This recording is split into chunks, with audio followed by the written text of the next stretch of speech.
The flowers arrived before the body did. White lilies in arrangements so large they had to be brought in sideways through the chapel doors. Black candles along both aisles. The Valente family chapel occupied the eastern wing of the estate, a private structure built for occasions that could not be held anywhere the city might see. Today was one of those occasions. Seraphina Vale was dead. She had been found 2 mornings ago in the east sitting room, unresponsive. The family physician had confirmed the death. The family had organized the funeral. The casket had been closed and placed in the preparation room overnight, attended by Elena Moore. The mortuary specialist the Valente family retained for their private arrangements. Elena had prepared many people in that room. She knew the particular work of it. The careful attention required to make a person look peaceful in front of people who love them. The craft of presenting death in a way that allowed grief to be clean rather than chaotic. She had done this work for 11 years. She had a sense for when something was wrong before she had the language for why. She stopped now. The feeling came first. Then she went looking for the reason. She leaned closer. The lipstick was wrong. Not wrong in color, wrong in texture. It had not dried the way lipstick dried on the dead. It had the surface tension of color applied over warm skin. She checked the neck, still faintly warm. At the temperature differential you only felt if you had pressed your palm to cold hands long enough to know the comparison by instinct. The veil. She lifted the inner edge. Condensation. Not much. A thin film, the kind that formed when breath, shallow, barely present breath, moved against fabric and could not escape. She looked at the hairline just below the left ear, a small mark, covered with powder. She was not certain what it was. She was certain it had been covered deliberately. She found Father Lucian in the sacristy. "The funeral has begun," he said. "A funeral is only sacred if the person inside it is dead." Father Lucian looked at her. He looked at the door to the chapel. He looked at his hands. He did not tell her she was wrong. He could not tell her what he knew. The confession had been made in a room where confession was protected, not by custom, but by something older than custom, something that Father Lucian had decided, a long time ago, he would not trade even for the ability to act more directly. But there were things he could do that were not telling. He did not give the order to close the casket fully. He extended the prayers. He arranged the candles in the nave so that the light fell differently near the casket than it would have had he placed them according to standard ceremony. When Elena walked back into the preparation room, the nails that should have been set into the lid were still lying beside it on the cloth. In the chapel, Adrian Valente stood beside the casket and did not cry. No one had expected him to cry. He was the kind of man who processed grief the way he processed most things, by becoming very still and very dangerous, and waiting until the room gave him something to do. The capos stood along the walls. The guests sat in rows, dressed in the language of Valente mourning. Dark fabric, straight backs, eyes forward. Matteo Valente stood near the front pew. He watched his brother at the casket with an expression that was calibrated to look like sorrow. The prayers began. Father Lucian's voice carried through the chapel, longer than necessary, slower than the occasion required. He extended the second responsory. He paused before the third. He found a particular passage and read it twice. The chapel bells rang the hour. First strike, second, third, and then, from inside the casket, another sound, a knock, quiet but deliberate, then a second, then a third. The chapel did not move, the chapel did not breathe. The lid shifted, and Seraphina Vale sat up from inside her own funeral. Her eyes were unfocused, her hands pressed against the casket edge. Her veil was twisted. Her lipstick was still the color of mourning. She turned. She looked at the assembled Valente family. She looked at Adrian. She looked at Matteo. Her hand rose and pointed. He put me in the coffin. The chapel became a different kind of room. Guards reached for weapons. Capos stepped back. Someone near the rear said something that was not a prayer. Matteo was the first to speak at full volume. "She is delirious," he said. "She is confused. Whatever happened to her, whatever caused this, she does not know what she is saying." He looked at Adrian. "She needs a doctor, not an audience."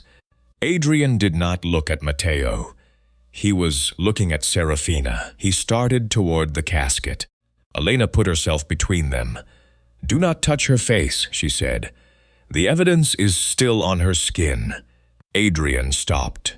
He looked at Elena, a woman he had met twice, a specialist his family kept on retainer, someone who had no authority in a room like this, and he stopped, because she was right and he could hear it. Lucia, the woman the Valente family knew as Seraphina, was still processing. Her memory was returning the way memory returned after something had forcibly interrupted it, in fragments, in the wrong order, weighted towards sensation rather than sequence. She remembered the smell of lily. She remembered stone below her feet. She remembered a voice, close, saying something she could not quite recover in full. One phrase had survived whole. "Bury her before the heart wakes." She said it aloud. The room heard it. Matteo said it proved she was traumatized and constructing narrative. "If she remembers something I said," he told the room, "it is because her mind is generating threats from people nearby. That is what happens when someone survives a medical crisis." He looked at Adrian. "She is not well, and while I am sorry for her suffering, a woman who has just woken in her own casket is not a reliable accuser." Adrian looked at his brother for a long moment. Then he turned back to Lucia. She was watching him. She had heard all of it. "I do not know what they made me," she said, "but I know I was trying to warn you." Adrian locked the chapel. Every guard posted. No one in or out without his authorization. He placed Elena with Lucia in the preparation room and stood outside the door. Matteo found him in the corridor. "You are protecting a woman you do not know," Matteo said. "Against family you have known your entire life." Adrian said, "If she is a weapon, then someone loaded her in my house." "She may be both things," Matteo said, "genuine and dangerous. Then I will find out which before I decide what to do about it." Matteo left. Inside the preparation room, Lucia sat on the preparation table with a cloth around her shoulders and her hands in her lap. Her hands had stopped shaking. That was the first thing she had noticed when she came back to herself fully, that she was aware of her hands, could feel the cloth under her fingers, could feel the temperature of the air on her face. She had not felt cold in the casket. She had felt nothing in the casket. The feeling of cold now was something close to a relief. Elena sat across from her on a small chair. For a while, neither of them spoke. Elena was cataloging. The mark near the hairline, consistent with a fine-gauge injection site, covered with setting powder applied over slightly cooled skin. the kind of application that required the person doing it to know the site existed before they applied the powder. The condensation on the veil's inner surface, breath moving at long intervals, the temperature at the neck, inconsistent with death and consistent with a suppressed circulatory rate, the rigidity of the hands, absent where it should be present, given the stated time of death. Someone had prepared this woman to look dead. Someone who knew how the dead looked, and made small errors because living bodies do not cooperate with their own concealment. When Adrian came in, Elena told him what she had found. He listened without interrupting. "She did not put herself in that casket," Elena said. Adrian looked at Lucia. "Will you tell me?" She told him what she could. The evening before the wedding. A door. A person she recognized by voice before she saw his face. Something in what she was given to drink, she believed, though she could not be certain. Then the cold, then nothing until the chapel. Adrian sat down. He asked the question he had been holding since the casket lid opened. Was any of it real? Lucia looked at her hands. "I was trained to lie to you," she said. "The problem is, I started telling the truth before I knew how to survive it." He did not say he believed her. He did not say he did not. He said, "There is more, isn't there?" It was not a question. "Yes," she said, "and I do not yet have all of it back." He nodded and stood and walked to the door. He stopped. "Do not save me by locking the door from the other side," Lucia said. He turned. She was looking at him. "You are guarding the room," she said. "I understand. But if I survive this only to live in a different kind of confinement, you have not actually saved me." He held the door. "What do you need?" "Time," she said, "and the truth that belongs to me." Elena had been careful with the evidence. She had not moved the veil. She had not cleaned Lucia's face. She had not disturbed the powder near the hairline. Matteo came to the preparation room within the hour with 2 of his own guards and the family physician. He arrived with the specific confidence of a man who has made a plan and found it interrupted but not yet defeated. He had guards. He had a physician. He had the manner of someone whose authority in this building had not been formally revoked and who intended to keep it that way. He said the evidence was contaminated. He said Elena had handled the body without authorization. He said the most humane course was to allow proper care of a traumatized woman rather than to treat her like a court exhibit before she had even been given water. He was careful to phrase all of it as concern. He said the most humane course was to clean Lucia up, let her rest, and then allow proper assessment. Evidence, Elena said, often looks like something powerful men are eager to call dirty. I was hired to make the dead look peaceful, Elena said. I know when the living are being made to look finished. She laid out what she had documented. The injection site, the mark near the hairline, covered with powder applied with precision to a specific location.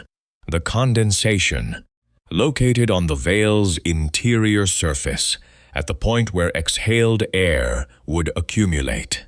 The hands, the absence of expected changes that would have been present given the stated time of death.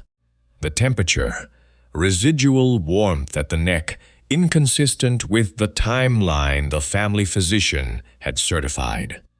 These things do not prove what happened, Elena said. They prove that whatever happened, it was prepared for by someone who knew what a dead woman should look like and came close to achieving it. She looked at Matteo, and they prove that the bride's body is not the rumor, it is the crime scene. Matteo said she was speculating. Elena said, "Then let the capos speculate alongside me. I will explain each item in as much detail as they require." Matteo did not let his face change, but he did not remove the evidence. When he left, Father Lucien came in. He stood for a moment, looking at Lucia. "You came to me," he said, "before the wedding." Lucia looked at him. "I remember," she said, "parts of it." "You said you were frightened," he said. "You said you had a name that did not match your history. You asked me. You did not name it directly. You asked in a way I believe you meant for me to understand. Whether a person who refuses an assigned purpose commits a betrayal or an act of survival." He sat down across from her.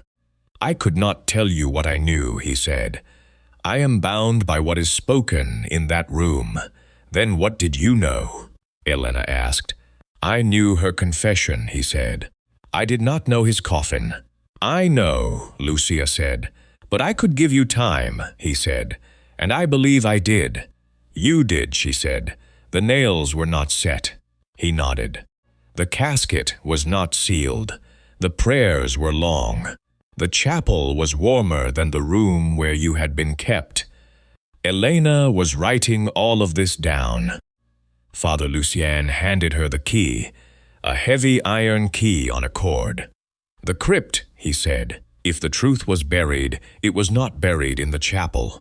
Memory does not return in order. It returns in texture, the feeling of a place before the name of it, the rhythm of a sentence before the words." Lucia sat in the preparation room with Elena beside her and worked through what she could reach. The boarding house had a particular smell, stone floors, a particular quality of silence that meant no one was going to come unless they had been scheduled to. The lessons had a rhythm, not school lessons. Lessons in how to enter a room, how to speak to men who were accustomed to being the most powerful person present. How to remember what someone told you about themselves so that when you used it later, it felt like intimacy rather than strategy. She had been a very good student. She had not understood, for a very long time, what she was being prepared for.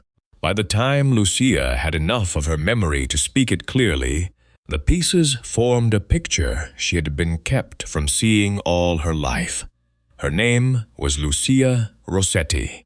She had been taken from the Rossetti household as a very young child, not by force but by arrangement. An arrangement between her family and a third party whose purpose was to hold her in a state of useful ambiguity. Raised in a boarding house under a different name, educated and trained without ever being given back the name she had been born with. The Rossetti family had enemies. They also had plans. When the Valente peace accord was proposed, the Rossetti name could not be in the room. But a woman with a different name, an untraceable history, and a face that had not been seen at any mafia gathering in the past 2 decades, that woman could be placed at the Valente table. Seraphina Vale was the name on the file. Seraphina Vale had documentation, a background, a manner of speaking that suggested old family without specific family. Training in how to make an Adrian Valente comfortable, and instructions for what was to follow the wedding. Lucia told Adrian this in the preparation room, with her hands still shaking from the cold she had woken into. She did not soften it. She said, "I was prepared to marry you. And after the wedding, I was prepared to be something else. How much of that was you?" He said. She thought about it. "Enough that I should have been your enemy," she said. "Not enough to make me obey." He was quiet. "What stopped you?" He said. "You were not what I was trained for," she said. "I was trained for something easier to hate." He did not speak. "I was going to tell you the night before the ceremony," she said. I had already decided that whatever happened to me afterward, I was not going to let it happen with your name on my hands. And Matteo found you first. Yes, Adrian stood. "Then we finish this," he said. The crypt entrance was behind the altar. Lucia insisted on going down. Adrian said the descent was not safe. She was not fully recovered. She should remain above. "If I let every family decide where I am safe," she said, "I will wake in another coffin." He let her go. The crypt was old, stone floors worn smooth by centuries of footfall. A vaulted ceiling that took the sound of breathing and returned it slightly altered, as if the room were listening. The smell of cold and age and stone, and underneath it the wax from candles that had been burning in those alcoves in various generations, for as long as the family had needed a place to put its dead away from public view. The Valente dead stretched back in alcoves along both walls, names on stone, dates that no longer meant anything to anyone alive. Elena moved carefully, her documentation case held close, her eyes tracking the surfaces of the space the way she tracked the surfaces of bodies, looking not for what was presented, but for what had been recently disturbed. Father Lucien held the lantern high. Lucia walked between them, her hand trailing along the stone, as if the cold of it was grounding her, which perhaps it was. Elena moved with her documentation case. Father Lucien held the lantern. Lucia walked between them. She found the first document inside a false panel behind the third alcove on the right. A burial authorization, signed with Matteo's seal, dated 3 days before the ceremony, before the death had been certified, before the physician had been called, before anyone in the Valente household had been told Seraphina Vale was dead. He had known, he had arranged, he had sealed it before the event he was authorizing had occurred. Elena found the second piece in a cloth parcel tucked inside the alcove's stone ledge. A small vial, a folded square of fabric. A residue she could identify by its interaction with the powder she had already documented on Lucia's skin. She did not name the substance. She named the match. The mark near her hairline was made with something from this vial, she said. The cloth was used to apply or absorb material at the same site. The compound in the vial interacts with the powder that was applied over the injection site. This is not coincidence. This is sequence. She looked at Adrian. Her body is the evidence. What is in this alcove is the corroboration. The third piece was a ledger, leather-bound, handwritten in a cipher the Rossetti family used for internal correspondence, which Elena could not read, but Lucia could. She opened it. She read it. She closed it. She held it for a moment with both hands, the way you hold a thing that changes the shape of everything you thought you understood. "It is a transfer agreement," she said, "written between Matteo and a faction inside the Rossetti family, conditional on my death being confirmed." She looked at Adrian. "If I was buried today, Matteo would present the Rossetti records to the council, proof that you had been deceived by an enemy's operative. He would use it to argue you were compromised, unfit to lead, and the Rossetti faction, they would receive what they actually wanted," she said. "Not my death. My documented existence as proof that the peace accord was built on a fraud. They would use it to void the treaty and return to conflict. And Matteo planned to take what he needed from that conflict and then remove them too." She set the ledger down on the stone floor. "He was not working with Rossetti," she said. "He was using them, and he was using me, and he was using your grief." Matteo appeared at the crypt entrance. He had 3 men with him. He stood at the top of the descent and looked down at the 4 of them, Adrian, Lucia, Elena. Father Lucien, surrounded by the Valente dead and 3 pieces of evidence that had spent the last 2 days waiting in the stone. "You loved the bride so much," Matteo said. "You forgot to ask who delivered her." Adrian looked at his brother. "A boss who mourns before he investigates is already half buried." "You were always going to lose this," Matteo said. "The moment you decided she mattered, you handed me everything I needed." Lucia stepped forward. The capos who had followed Matteo down the stairs were watching her. She spoke clearly. She was Lucia Rossetti. She had been placed in the Valente household under a constructed identity. She had been trained to position herself close to Adrian Valente. She had been given instructions she had not followed. She had gone to Father Lucien and attempted to warn the person she had been sent to harm. Before she could, she had been stopped. She spoke in the direction of the men who would carry whatever happened here back to the council. The capos had heard Matteo's version for the past 2 days. They had heard it framed as tragedy, as family crisis, as the unfortunate end of a political alliance that had not survived the wedding. They had not heard the other version, because the other version had been in a casket. She said all of this without breaking eye contact with the capos. She said it without looking at Adrian for permission. She said it without softening the parts that made her look dangerous, because she understood that softening those parts was exactly what a woman in her position was supposed to do. She said it without waiting to see whether it would be received as a confession or a testimony. "They raised me to be a knife in a wedding dress," she said. "I am choosing to be neither."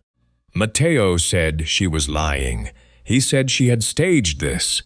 He said a woman who woke in her own casket was not a credible witness. Elena put the burial authorization on the stone floor beside the ledger.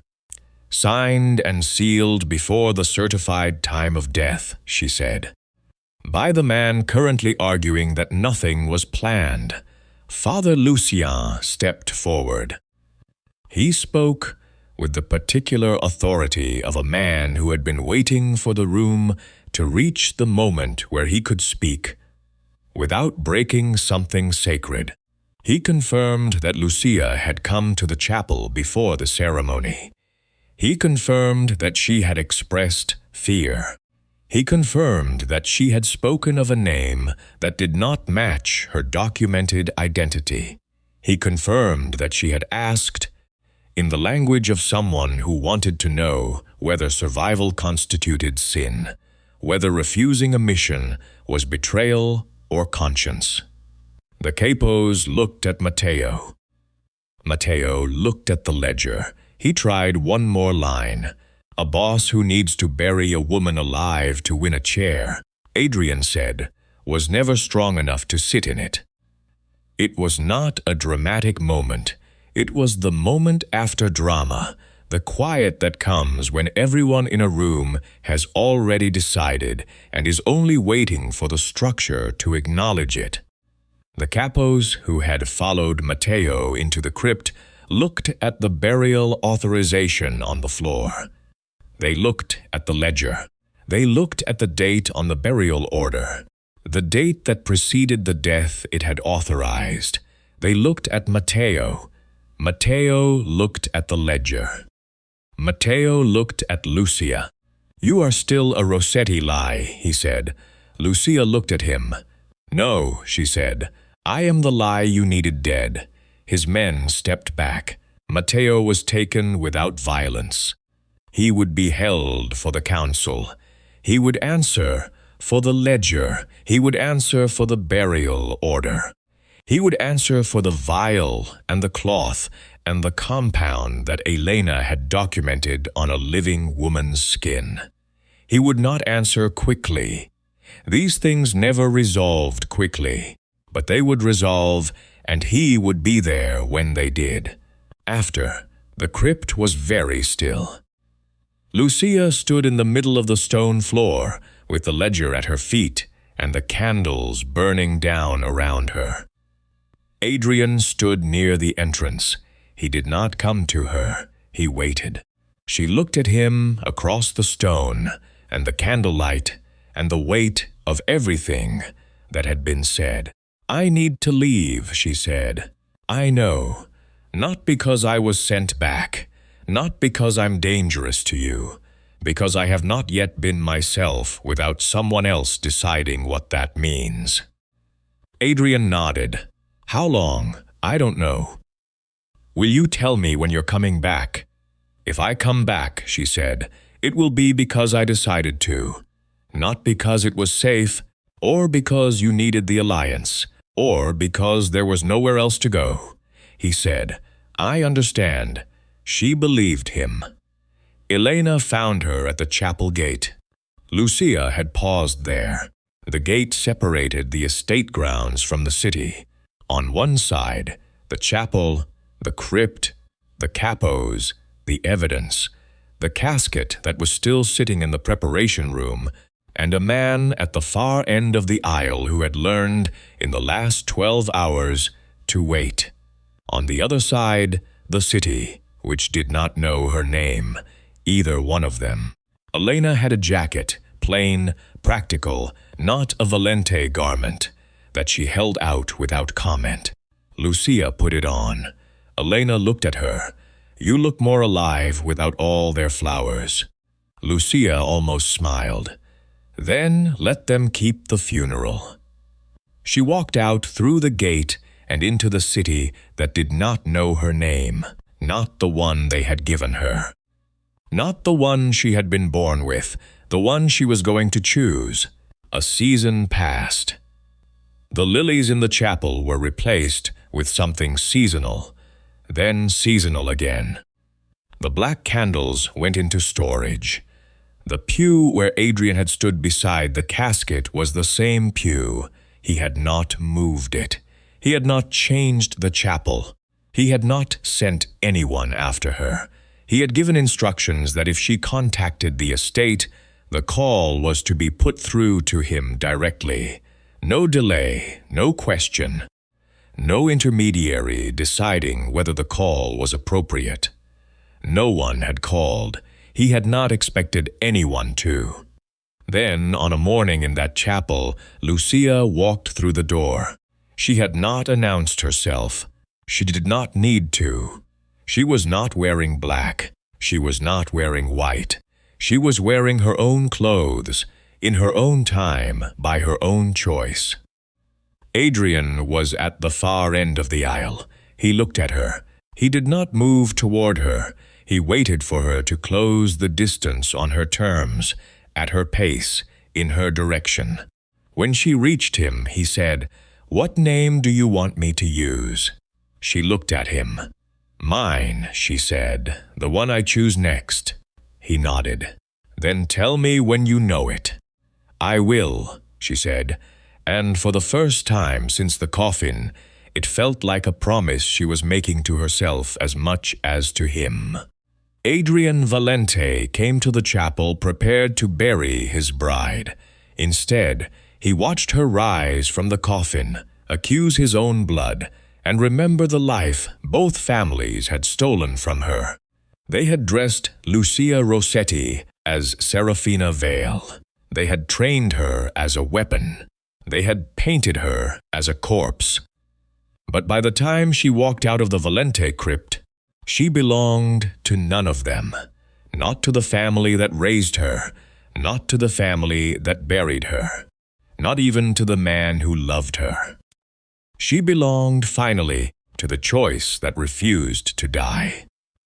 Was Adrian right to let Lucia walk away after saving her, Or should he have fought harder for the woman he almost buried?